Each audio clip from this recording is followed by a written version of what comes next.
Di video kita kali ini, kita akan membahas tentang pajak, khususnya dalam aplikasi jual beli, yaitu Lazada.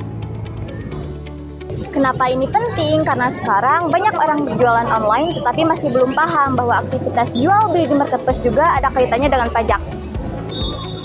Padahal meski jualannya lewat aplikasi, tapi aktivitas tersebut tetap termasuk kegiatan ekonomi yang bisa menimbulkan kewajiban pajak. Sebelum masuk ke pembahasan, kita perlu tahu bahwa Lazada merupakan salah satu marketplace terbesar di Asia Tenggara yang menjadi penghubung antara penjual dan pembeli. Dalam perpajakan, tiap keuntungan yang diperoleh penjual itu adalah objek pajak. Tapi sistemnya uang tidak langsung masuk ke penjual. Uang ditahan dulu oleh Lazada dan diteruskan ke penjual ketika barang sudah masuk ke pembeli dan transaksi dinyatakan selesai.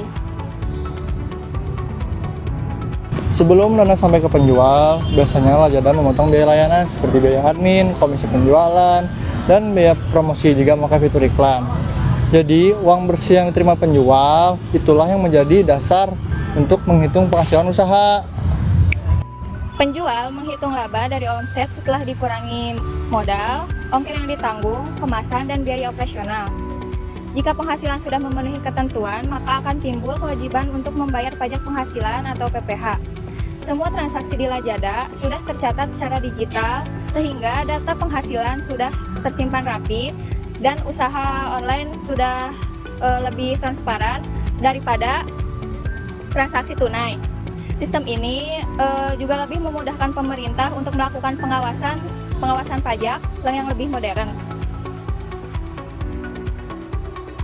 Selain PPh, ada juga pajak pertambahan nilai atau yang biasa kita sebut dengan PPN.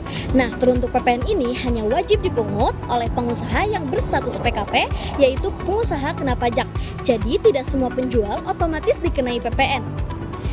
Jika seorang penjual berstatus PKP, maka harga barang harus ditambah dengan PPN yang dibayar oleh pembeli. Kemudian, teruntuk si penjual harus menyetorkan PPN kepada negara sehingga penjual berperan sebagai pemungut, bukan penanggung.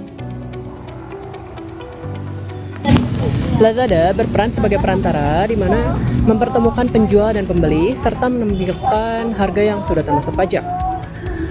Namun untuk menghitung, memungut serta melaporkan PPN tetap menjadi tanggung jawab penjual yang telah berstatus PKP.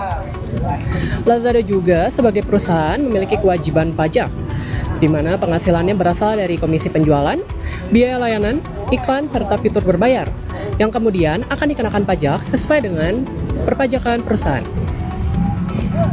Pajak dari aktivitas digital itu sangat penting, karena memang saat ini banyak kegiatan ekonomi yang beralih ke platform online. Ketika tidak ada aturan mengenai pajak, maka akan terjadi ketimpangan dengan usaha offline.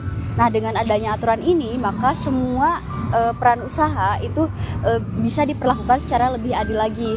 Lalu di sisi lain, pemahaman tentang pajak juga membantu penjual lebih memahami bagaimana cara berkegiatan ekonomi secara lebih tertib, profesional, dan juga berkelanjutan. Meskipun setiap transaksi melalui aplikasi dan tidak memiliki toko secara fisik, kewajiban pajak tetap ada karena dinilai berdasarkan penghasilannya. Sistem digital seperti Lazada ini justru mempermudah setiap pencatatan transaksi, sehingga kita sebagai penjual harus lebih sadar dan tertib dalam membayar pajak. Kesimpulannya secara sederhana, pajak di Lazada muncul dari penghasilan penjual yang wajib dilaporkan sebagai pajak penghasilan.